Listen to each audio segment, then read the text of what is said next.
उल्टे को उल्टी की मार पड़ गई है। देखिए, केस तो खैर हमेशा से कुछ था ही नहीं।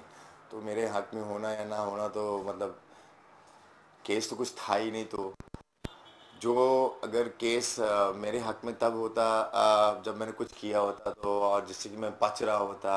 और आज जो चीज़ हुई है वो कुछ अब नॉर्मल सी हुई है। आप ये समझिए, ये बहुत नॉर्मल सी चीज़ है।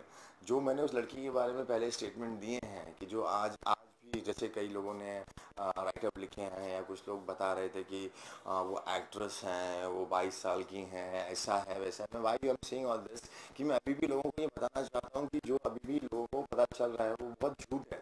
ना तो वो किसी तरह की एक्ट्रेस है, ना कोई अप स्टार मतलब मॉडल है, ना किसी तरीके से वो 22-23 साल की हैं, 2 बच्चों की माँ हैं।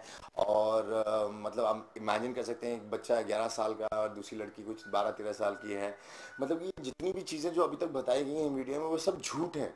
और उन झूठों के साथ अब आप देखते जा रहे हैं कि एक एक झूठ सामने आते जाएगा। जो मैं बोल रहा था कि मैं कोशिश करूंगा बताने के लिए, क्योंकि मैं भी ओपनली आप लोगों को बोलना नहीं चाहता हूँ, क्योंकि मेरा केस चल रहा है।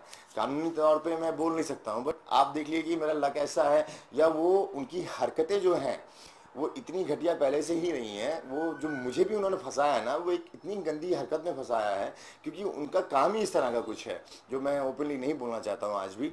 बट आप जैसे ये बड़ा शौक लग रहा होगा कि इंदर कुमार आए हुए महीना 1.5 महीना बाहर हुआ है, और जिसने इंदर कुमार को अंदर भेजा था वो खुद अंदर चली गई हैं। और इमेजिन कीजिए कि किसी दुनिया ने नहीं, उनकी खुद की बहन ने, सगी बहन ने उनको जेल भिजवाया है। तो इमेजिन कर सकते हैं कि वो इंसान किस तरीके का इंसान होगा जो अपना घर, अपनी सगी बहन का मतलब अपने खून के रिश्ते को भी बर्बाद करने को नहीं छोड़ सकता है। तो मेरे जैसे आदमी, सेलिब्रिटी को या एक आम आदमी को बर्बाद करने में उस इंसान को ज़रा भी दुख नहीं होगा। मैं हमेशा ये सोचता था कि लोगों को जब मैं ये बोल रहा हूँ कि ये सब झूठ है, ये सब झूठ है, तो लोग बोलते होंगे यार कुछ ना कुछ तो सच्चाई होगी ना। ऐसे कैसे हो सकता है, कोई लड़की क्या पागल हो गई है जो इतना बड़ा इल्ज़ाम लगा देगी। तो मैं आपको ये बताना चाहता हूँ, वाकई ये जो सीन है बहुत ही गंदा सीन है।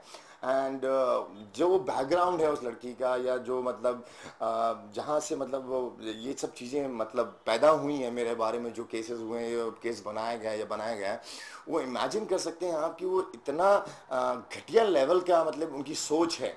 जो कि आज आप लोग को एक शौक लग रहा होगा कि अरे यार ये कैसी लड़की है, आपने बहन के घर में चोरी कर ली और आज जेल के अंदर है, कल तो इतना सब इनोसेंटली बता रही थी। सो अब ये शौक में नहीं, मैं मेरे लिए शौक नहीं, क्योंकि मैं जानता हूँ कि मैंने जो अब जेल जब गया, जब मुझे पता चला, जो मैंने इन्वेस्टिगेशन करवाई, मुझे उनके बैकग्राउंड के बारे में पता चला, तो मुझे ये शॉकिंग नहीं लग रहा है। क्योंकि मुझे मालूम था कि आज इस केस में जाएंगी तो कल किसी और केस में जाएंगी, क्योंकि उनकी हरकतें, उनकी हैबिट्स और उनका काम और उनका मतलब जो भी है वो सब कुछ इतना बुरा है कि एक एक करके वो सब मतलब खुलने वाला है 100%। मैं कोशिश करने से पहले ये देख सकते हैं कि आप आज सब आपके सामने सबसे पहले आ गया। अच्छा इंदर भाई, 1.5 महीने रह के आए हैं आप जेल के अंदर और काफी दुखदायी समय गुजरा, और जबकि आप पॉजिटिव थे, लेकिन आज वही बंदा जिसने आपके खिलाफ उंगली उठाई थी वो जेल के अंदर है। देखिए, एक एक सिंपल सी बात इतना ही बताना चाहता हूँ कि मेरी ज़िंदगी के साथ जो हुआ है वो बहुत ज़्यादा बुरा हुआ है।